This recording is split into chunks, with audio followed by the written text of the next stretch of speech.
ঠাকুর দেখলেন এটা তো আমার সুবর্ণ সুযোগ। তপবনে গিয়ে তা ক্ষেত্রে ভাই খেলাধুলা করছে। মহামুনি বাল্মীকি গিয়ে জিজ্ঞাসা করছে, আচ্ছা বালক দয়, বলুন তোমাদের দুটো ভাইয়ের নাম বলতে পারবে? দু ভাইয়ের নাম খুশি ও লাভ। বেশ সুন্দর নাম রেখেছে।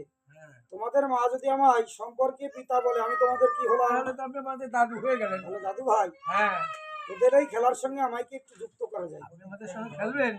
হ্যাঁ, যদি তাহলে তো তোরা ভালোই হয়। আমরা বলুন আমাদের দুই ভাই খেলাধুলা করছি, আপনি হলে তিনজন হবে, বেশ ভালোই হবে। এখানে যদি দাদু ভাই আমরা খেলাধুলা করি, হ্যাঁ, মা বড় চিন্তিত হবে। মাকে বলেই আমরা চলো আমরা মায়ের কাছ থেকে অনুমতি নিয়ে এসে তারপরে তপবনের মাঝে খেলাধুলা করি। যারা ছোট হয় তারা দুষ্টু হয়। খুশি দৌড়ে গিয়ে মাকে গিয়ে বলছে, মা গো, দাদুর সঙ্গে খেলাধুলা করতে যাবে, একটু বিদায় করে দাও। যখন বিদায়ের কথা বলেছে, সীতা দেবী বুঝতে পেরেছেন, বলল, কুশীলব, বিদায় ব্যথাতে কত কঠিন কত করুণ, এ জগতে যার একবার বিদায় হয়েছে সেই জানে এই বিদায়ের কথা। এমন কথা যে বাবা মুখে আনতে নেই। তবে তোরা যখন তোদের দাদুর সঙ্গে যেতে চাও, নিয়ে যাও উনি আমার এই দুঃখিনীর ঘর। কিন্তু কিভাবে নিয়ে যাবে জানো? আর নিজ রাখালে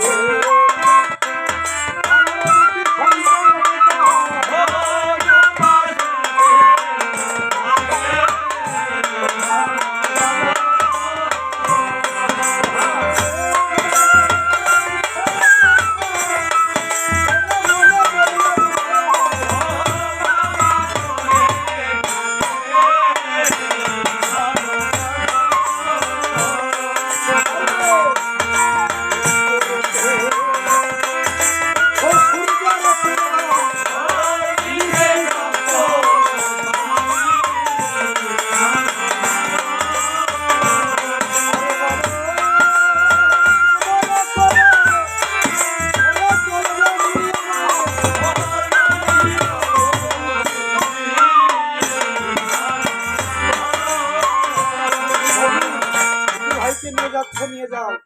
তবে ওরা তো আমার বড় আদরের ধন, ওদের মুখপানের চেয়ে আমি এই জগৎ কিভাবে নিয়ে যাবো জানো?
তপবন মাঝে নিয়ে এসে মহামণি বাল্মীকি জিজ্ঞাসা করছে, কুশীলব, বলুন, বলতে পারো দাদু ভাই, দুটো ভাইকে কি জন্য তপবনে নিয়ে এসেছে? আরো বুঝতে পারলাম না, বলেন কি জন্য এনেছে? এই যে আমার সুন্দর তপবন দেখছো, এটা তোমাদের রক্ষা করতে হবে। এই তপবন আমরা দুইবার রক্ষা করবো মানে? মনে করো তপবনে যদি কোনো শত্রু আক্রমণ করে, তাহলে আমরা একটা দৌড়ে মায়ের কাছে চলে যাবো। এক দৌড়ে মায়ের কাছে চলে যাবে? এক দৌড়ে মায়ের কাছে চলে গেলে তো তপবন রক্ষা হবে না। আরে আপনারা আশা করি তপবন আমরা কি দিয়ে রক্ষা করবো? আমাদের তো অস্ত্র শস্ত্র আছে।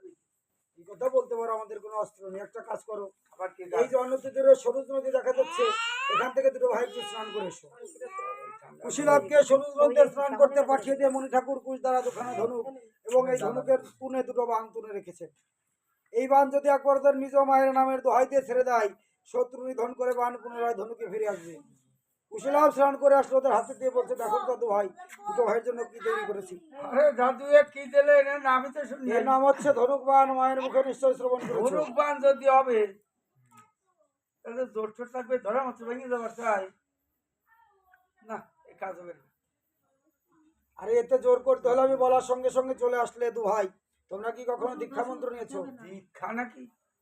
ওটা আবার কি করে? খায় না মাথায় বাটে না গরম ওঠে? দীক্ষা খায়ও না, মাথায়ও বাটে না। তাহলে বলতে পারো দীক্ষা মন্ত্র নিলে জীবের কি গতি, না নিলে বা কি গতি। আচ্ছা দাদা একটু বলেন তো দেখি। শাস্ত্রে বললেন, অদীক্ষিত যহ কুরবান্তি তপ জপ পূজাদিকা ক্রিয়ানুভক্তি প্রিয় মুক্ত শিলা বীজবৎ। অর্থাৎ এই অদীক্ষিত অবস্থায় মানব জাতি সকল তপ জপ ধ্যান ধারণা সবই বৃথা হয়। অদীক্ষিত অবস্থায় যদি কারোর পিতামাতা বিয়োগ হয়, তার উদ্দেশ্যে জলপিণ্ড দিলে সেটা কাজে লাগে না। যেমনি ভাবে পাথরের উপর বীজ বপন করলে কোনোদিন কি গাছ হয়? হয় না। মানবের দেহটাও শিলাস্বরূপ। অনাদিরাদি গোবিন্দ গুরু রূপে প্রতিদিবের ঘরে ঘরে হরিনাম মহামন্ত্র বিলিয়ে যাচ্ছে। গু শব্দের অর্থ অন্ধকার, রু শব্দের অর্থ আলো। যিনি আমাদের অন্ধকার থেকে আলোর পর প্রদর্শন করান, তিনি হচ্ছেন গুরুদেব। এবার বুঝতে পেরেছো কুশীলভ? তাহলে তো ভালো জিনিস, আমাদের দুইবার দীক্ষা দেওয়ার ব্যবস্থা করে। আমি যে মন্ত্রটা বলবো একটু উচ্চারণ করো। বলেন। বলো রাম রাম, নারায়ণ নারায়ণ, অনন্ত অনন্ত, মুকুন্দ মধুসূদন কৃষ্ণ কেশব হংস হরে হরি বৈকুণ্ঠ বামন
ধনুকবানকে মন্ত্রমুগ্ধ করে কুশীলবের হাতে দিয়ে বলছে, দেখো দাদু ভাই, ধনুকবানে কি বলছে। আরে দাদু রে, ওজন বেড়ে গেছে রে দাদু। দীক্ষা নেওয়ার সাথে সাথে একেবারে টন টন শব্দ হচ্ছে। আপনার কাজ করে কি কাজ? ওই পাঞ্জাবি খুলে হ্যাঁ। ভুড়িটা বাইট করে ওই ঝুড়ির বাবা সিজে দাঁড়ান। কেন?